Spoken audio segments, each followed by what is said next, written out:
Howdy. What is it that makes a restaurant controversial? Well, the reasons can range from being rude to customers, making offensively unhealthy foods, poisoning the buffet, or maybe even displaying the cremated remains of customers who die at the restaurant. Some of these restaurants have shut down completely, unable to survive in our modern world, while some of these restaurants have gained a cult-like status, thriving on their bad reputation. So let's check out the 10 controversial or shut down restaurants. No disclaimer today, let's just have some fun. Without further ado, let's begin. And starting with number 10, Karen's Diner. Let's say you've just gone to a nice restaurant. Have you ever walked away thinking, gee, I think I was just treated too nicely there. I wish the staff had treated me more rudely. I felt too satisfied walking out. I should have been made to feel like less of a person. No? Well, apparently we're in the minority, because Karen's Diners have been opening up all over Australia and UK. That's why you're not on TV, okay? Karen's Diner is a similar concept to Dick's Last Resort, where the staff insult customers as they serve them food. In case you don't know, Karen is a slang term used to refer to a disgruntled white woman who is prone to making a scene if she doesn't get her way. I'm not supposed to talk to strangers. I'm not a stranger, I'm Karen. I'm suing! I personally tend to refer to disgruntled white men as Ken, because I've never actually met a person named Ken in my entire life. Except maybe the guy from Street Fighter, but I don't think he'll mind. In their own words, Karen's Diner encourages you to unleash your inner white woman and vent your frustrations at the world. They want you to complain, because apparently they don't care. She did get her free shot, but she is still complaining about our food, even though she got a basic Karen with nothing on it. Because at Karen's Diner, staff will sneer at you, ignore you, speak to you rudely, or even insult you. But I guess here in the 2020s, some people find that a fun novelty. But as a result of this restaurant's unique style, there have been a few controversies, and not just from women named Karen. Generally, the controversy is from staff going a little too far with their insults, or extending their rude behavior to kids. Notably though, I don't think this one happens too often. What about parents with young kids? They love it. Perhaps the worst controversy happened when some of the staff acted inappropriately during their child-friendly hours, such as one staff member pretending to gratify himself on the customer's table. And no surprise, the child's jaw dropped. The staff also insulted the children with some very colourful language. But as I said, I think children being the target of Karen's insults is very rare, as later on, the diner apologized wholeheartedly for the child's experience. Verbal abuse is clearly aimed more at consenting adults who are there for the fun. But I think that's also one of the advantages to Karen's Diner. Adults having a bad experience there is the whole point. Dining nowadays can trend more towards a unique niche experience than ever before, and Karen's Diner knows this. Many people love to post pictures of their dining experience on Instagram, so that means lots of free publicity to Karen's Diner of staff being rude to their customers. Do you get people coming in here and they have no idea what Karen's is? Yeah, we do. And I tell them to do their homework. But I wanted to know what Karen thought about all this, and I was lucky enough to get an interview with Karen and ask her directly. Welcome to the show, Karen. Are you the manager? Well, technically yes, I am the manager. Then I want to talk to you. Okay, I understand. This restaurant must have been a traumatic experience for you, Karen. How did you feel about it opening? I was outraged. I demanded to speak to the manager. How did they respond to you? When they heard my name was Karen, the manager came out and gave me a free meal. Then people started shooting videos of my reactions. It was like I was some sort of celebrity. I was outraged. Yes, I understand this experience couldn't have been easy for you. Thank you for coming on the show, Karen. It was a pleasure to meet you. The pleasure's all yours. And for number 9, Bacon. While I may personally prefer a nice lean kangaroo steak, some people really like bacon. Like, they really like it. Bacon's on sale, so we get it all. By many, it's considered the candy of red meat, and Bacon was all about that. I don't know why I'm speaking in an Aussie accent. It was based in San Francisco. Anyway, Bacon served bacon, and more bacon. And as I've gotten older, I guess I didn't realize how much I loved bacon, but all my friends are like, dude, you've always loved bacon. Unfortunately, Bacon got into so much controversy that it had to be shut down. For a while anyway. Based on the dates of some pictures I found on the internet, I think they're reopened, but don't quote me on that. So the controversy begins right from the beginning, when Bacon Bacon was opened without a permit from the health department. Needless to say, the health department was not pleased. But then, the great anomaly happened. We learned that the world could in fact have too much bacon, and not just because of your arteries. In 2013, the restaurant began receiving a lot of complaints from residents. Why? Because Bacon Bacon smelled too much like bacon. You see, Bacon Bacon cooked over 135 kilograms of bacon per day. And that much concentrated animal fat doesn't produce the most flowery of smells. As a result of these complaints, the restaurant had to be shut down. But soon after, customers lobbied to save Bacon Bacon. But this time, the health department required it to install a filtration system. So what sort of things did Bacon Bacon sell? Why, Bacon Bacon fried chicken sandwiches, of course. Or Bacon Bacon fries. Maple Bacon Bacon pork sausages. The bacon cheeseburger. The bacon barbecue bacon burrito. Basically, take however much bacon you think is too much bacon and times it by 20. All this stuff, plenty of bacon in it. What do? We add more bacon. Then we give the coroner a note on navigating her arteries post-mortem. It's only fair. Butter your bacon. Yes, Father. Number 8. Hooters. The old 80s hourly Hooters. In case you don't know, this restaurant is renowned for its fantastic chicken wings and showing off women's, personalities. I hear there's a Hooters just down the road from this place! I still remember when we accidentally stumbled into Hooters when I was just a kid visiting America. I didn't know what it was at the time and thought the name was rather odd. Why is there a big owl on the front, I thought. I knew something was different about it, I just couldn't figure out what. The only thing that really bothered me was I didn't like the smell of fish there. Yeah, I was a pretty clueless kid.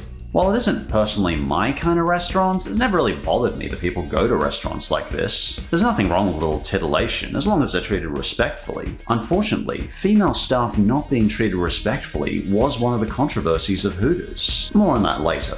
As of this video, Hooters has filed for bankruptcy in Australia, and in America, many of their restaurants have been closing. But how'd we get to this point? Well, back in the 80s and 90s, Hooters thrived. It was really popular. They even did well enough to set up the 696 room in Las Vegas. But throughout the 2000s to now, Hooters has been in a slow decline in business. There are a few reasons for this. Partially because many millennials see Hooters as culturally outdated. Partially due to reports from staff that it's a terrible place to work, and partially due to all the protests that erupt every time they try to open a restaurant. For example, when Hooters tried to open its first restaurant in Australia, it immediately received criticism. Protesters complained that having a big flashy Hooters restaurant in the suburbs felt inappropriate for many families. They had a similar problem in the UK. When they tried to open a Hooters in Britain, the restaurant was hit with hundreds of protesters who didn't want to encourage a culture that can be degrading and sexist to women. They said people do want jobs, but they don't want jobs that can take their dignity away. And none of this seems too surprising, given how the conversation has changed since the 80s. Nowadays, equal rights and equal opportunity to all genders is a more important topic than it used to be, and I think that's wonderful. As for America, so far Hooters had to close 35 restaurants. But after 30 years, the CEO of Hooters is trying to rebrand it. But we've got to we really do have to proceed carefully with this thing. For example, they've tried to open a couple of new restaurants and rebrand them as Hoots, or also known as Hoots Wings. In these Hoots restaurants, they hire both male and female servers. And both female and male servers wear the same kind of Hoots t-shirt, much more reserved than the original. And despite the pandemic swallowing a lot of businesses, Hoots Wings delivery service still seems to be going strong. But you know what I found the most interesting part? Hooters' primary hook for all those decades? Apparently, a lot of young men just aren't into that nowadays. A recent survey revealed that a lot of men just don't enjoy ogling women's bazongas anymore. Apparently, low-cut tank tops just don't attract men like they once did. Hopefully in the new direction Hoots is going, they can stay afloat, make people happy, and cook some fine chicken wings. And for 7 lucky 7, Fashion Cafe. You know a restaurant has failed badly when a presidential pardon is required in order to keep the owner out of prison. And thanks to Illuminati for some of the extra info on this. If you want a more in-depth analysis of this restaurant, I've left a link to their video in the description. So let me tell you a story about the Fashion Cafe. It was founded by a man named Tommaso Butti, whose talent in business seemed to start and end in lying. But I'm calling him Tommaso Sauce because that is way more fun to say. Apparently that guy from the Pizza Hut commercial got involved as well, but we'll talk about that later. Supermodels were very fashionable during the 90s, so Tommaso Sauce thought why not start a restaurant revolving around fashion? It could even feature supermodels. He was inspired by Planet Hollywood, where Hollywood stars would show up to the restaurant. He hoped that Fashion Cafe would attract customers with celebrity supermodels. Now, you may think this whole thing sounds like a really stupid idea, and I don't blame you. Nowadays, a lot of Western culture has much less focus on obsessively skinny or flawless skin bodies, and more of a healthy focus on all body types, which I personally think is a great thing. As a result, supermodels just aren't as popular now as they were in the 90s. More modern celebrities people want to see aren't necessarily the supermodels, but instead many want to see YouTube and Instagram influencers, who tend to have a more normal physique. But back then in the 90s, supermodels were a massive thing. They were so newsworthy that they received more press than natural disasters, athletes, and the president at one point. The other issue, as one critic pointed out, where's the connection between supermodels and food? When someone sees a super skinny, flawless supermodel, they don't necessarily feel like downing a fatty pizza and fries. But despite this, the Fashion Cafe started off with a flourishing business. In the first 4 months, they were super busy, selling over 28,000 shirts. But this popularity didn't last, and controversy was quickly brewing under the surface. Within the first 3 years, the restaurant was repeatedly receiving lawsuits, because Tommaso Sauce simply wouldn't pay some companies, or he'd just straight up lie to the public and investors. At one point he claimed that all the fashion models were owners in the business, which simply wasn't true.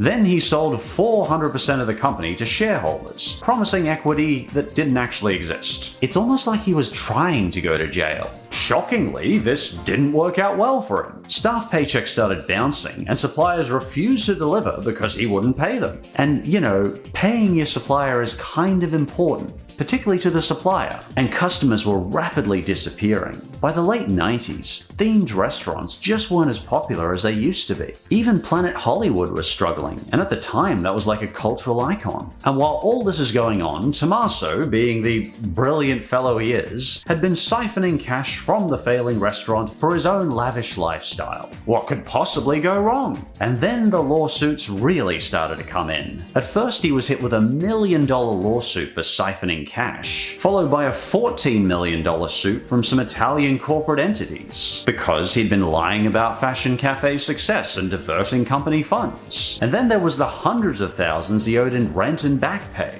Things looked grim for Tommaso Sauce, so he ran. He quickly sold his shares to a Mexican company and resigned. By 1999, for the $19 million he owed in lawsuits, Tommaso was asked to pay $350,000. But you remember that stuffed crust pizza guy I was talking about? Well, he stepped in to help. The two became a team and intended to open a supermodel agency. He quickly made excuses for Tommaso and said it was bad lawyers that were at fault for his crimes. But their friendship was short-lived, as the New York Attorney General began investigating Tommaso. I guess this was too much heat for Pizza Guy and he was out. With the Pizza Guy no longer in his corner, Tommaso fled for Italy. But eventually in 2000, Tommaso was tracked down. Tommaso Sauce was arrested for fraud, bankruptcy, and money laundering. Though he was acquitted in Italian court, it's safe to say the Fashion Cafe was no more. Apparently that pizza guy I mentioned also became president for a while, and on his last day as president in 2020, he pardoned Tommaso for all his crimes in fraud and money laundering. And, well, I'll let you draw your own conclusions on that.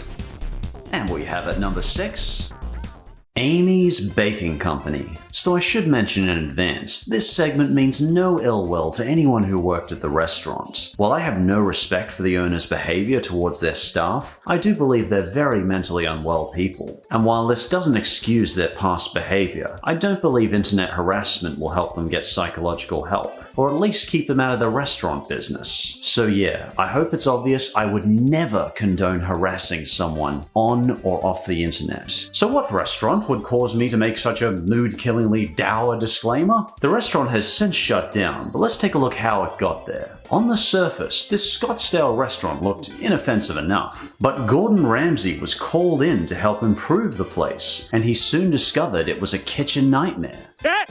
He said it! He said it! When he tried to help the restaurant back in 2013, he was treated very rudely by the staff and basically had to back off completely. For the first time in 100 episodes, he simply couldn't help the restaurant. Since this, Amy's Bakery has received an absolutely gigantic backlash from the internet. It has since become one of the most notorious restaurants in the world. And indeed, the hostility in this restaurant is the stuff of kitchen nightmares. Oh, that's why they call it that. The couple Amy and Solomon strongly believed in the policy that the customer is always wrong, and they are even known to lash out and swear at customers if they didn't like the food. If a customer didn't like the food, Solomon would often take it as an offense against his wife and ban them from the restaurant. Sadly, the owners didn't even appear to manage placing orders very well and would often mix things up. It didn't even seem like the couple enjoyed running the business together, because in the back room, Amy and Solomon could often be heard swearing and yelling at each other and complaining about the customers.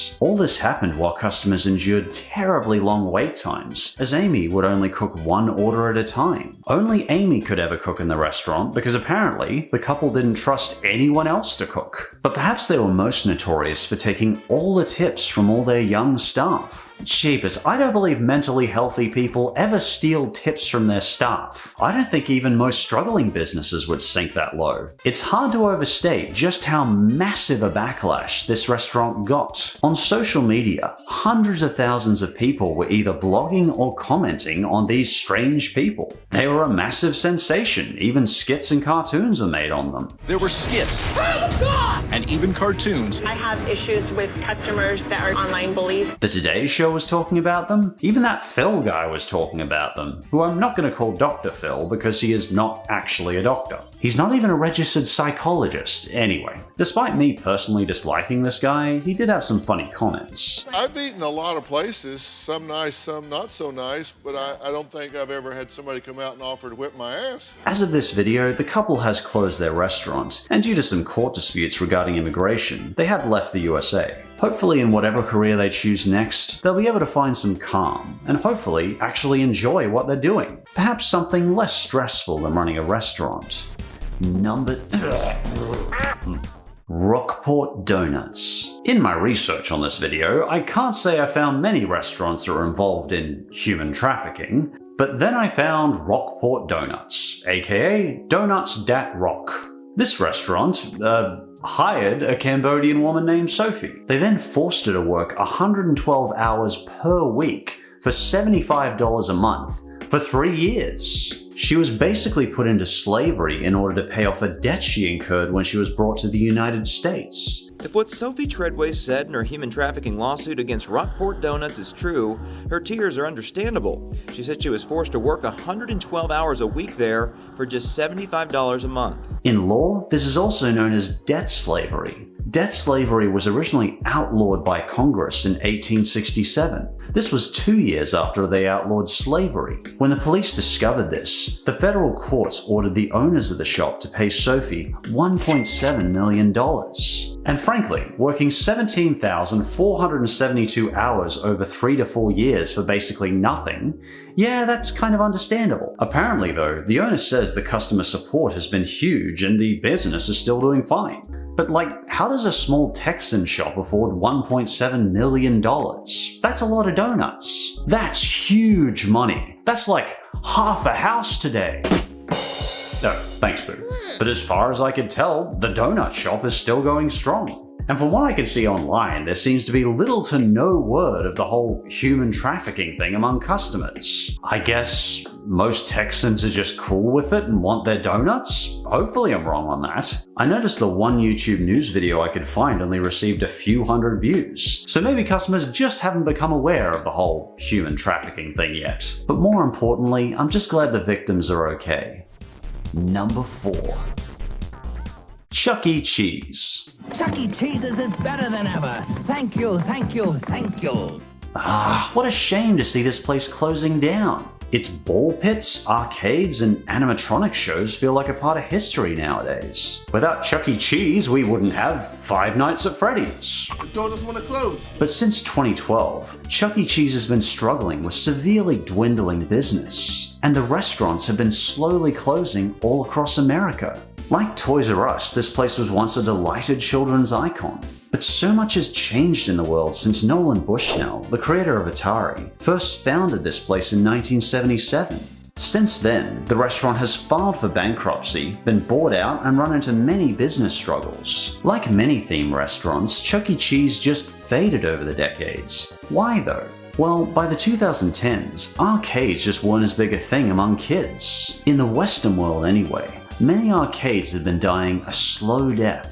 Plus, the 2010s also saw a trend towards healthier eating, such as Obama's Healthy Hunger Free Act. This resulted in more funding and focus being put into child nutrition. And personally, I think that was a great move. But this healthy eating shift did mean trouble for a restaurant called Chuck E. Cheese. Seriously, Nolan, how did you ever think that sounded like an attractive name to begin with? Hey Josh. Well, who names their mascot Chuk anyway? Chuk is like the most unappealing word in the English language. Chuck E. Cheese did try rebranding in 2017. The interior color design of these places was made less loud and more muted. They also tried to make the place look less childish and more upscale. Apparently, they did this to try and improve the experience for adults and not just kids, and to try and encourage more family visits and not just for parties. The other big issue was, as thanks to Five Nights at Freddy's, most children didn't want to be anywhere near a Chuck E. Cheese animatronic. So those animatronics were replaced with a dance floor. Good call. But all this redesigning still wasn't enough to save Chuck E. Cheese. Because in 2019, the universe was about to throw a stone at all of us. And believe me, he's winding up. The pandemic crushed sit-down restaurants like Chuck E. Cheese. All around the USA, important stay-at-home orders forced all 550 restaurants to close up. And by 2020, Chuck E. Cheese was estimated to be over $1 to $2 billion in debt. Holy cow, that's more than a few pizzas are falling even. Competitors like Domino's could offer a quick, delivered, contact-free pizza. But with Chuck E. Cheese, a lot of their revenue came from people playing games while they waited for their pizza. But obviously, during the lockdown, none of that could happen safely. So sadly, as of 2020, Chuck E. Cheese has filed for bankruptcy. It appears the restaurants have been bought up again, but at this point, I honestly don't know if they'll be keeping Chuck E. Cheese open. Hey Boo, you like the pizza? Yeah. And for our third controversial restaurant, Sizzler. Sizzler. This was an old favorite for my dad and I. For decades, people could chow down on Sizzler's all-you-can-eat buffet. But sadly, all the Sizzlers in Australia are long gone now. And the USA Sizzler recently filed for bankruptcy. The controversy for Australian Sizzler? Rat poison. I'm serious. You see, way back in 2006, a person went to 2 Australian Sizzler restaurants and contaminated both of them with rat poison. Because apparently having an unguarded buffet means people have to poison it. Why? What sad purpose would someone have to do that? Fortunately, police arrested the criminal and charged him with attempt to cause grievous bodily harm. But this was a terrible publicity hit for the company that they'd never fully move on from. All Sizzler restaurants in the country were shut down for a week, and when it reopened, they had security watching the buffet in every restaurant. But the damage was done, and Sizzler's reputation was hit immediately. By 2015, the Sizzler restaurants that remained were barely staying afloat. Most of them had already shut down. Obviously, it wasn't just customer safety concerns that hit the business. Dining restaurants just aren't as popular in Australia as they are in the USA. Particularly in our fast food restaurants, the policy is more eat it and get out. Obviously, we still have dine-in restaurants, but even before the pandemic, people were in such a hurry that takeaway and drive-ins were just much more popular. Unfortunately, America wasn't spared from the food poisoning controversies either. Back in 2000 in the USA, 60 people became ill and 1 person died from Sizzler food contaminated with E. coli. A similar case of contamination happened in 1993 as well. Apparently, both cases were due to tainted meat from meat packers. The 2000 poisoning led to Sizzler shutting down all of the chain's remaining Midwest locations. In the end, the pandemic was the final nail in the coffin for Sizzler in the USA. As of 2020, Sizzler filed for bankruptcy. They claimed that not enough had been done to help the restaurant survive. But it's worth noting Sizzler of America did try to adapt. They switched to takeout versions of their popular salad bar buffet. But you know, the fun of being able to help yourself as many times as you want is kinda lost in the takeout package. After being in business since 1958, it's sad to see Sizzler closing up shop. But hey, I got some good memories, and for a restaurant, that's a hell of a long run. And for number 2, Chick-fil-A. Generally, when an American thinks of chicken sandwiches, they often think of Chick-fil-A. But this turned out to be one of those controversies that personally makes me very angry. So I'm going to try and be brief and calm with it.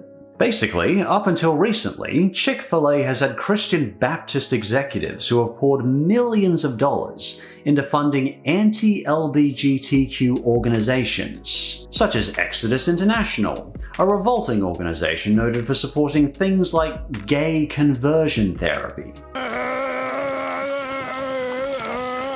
Upon discovering this, many activists, understandably, called for protests and boycotts. But in response, many opponents of same-sex marriage decided to support the restaurant by eating there. Some business partners decided to completely sever ties with the chain, such as the Jim Henson Company.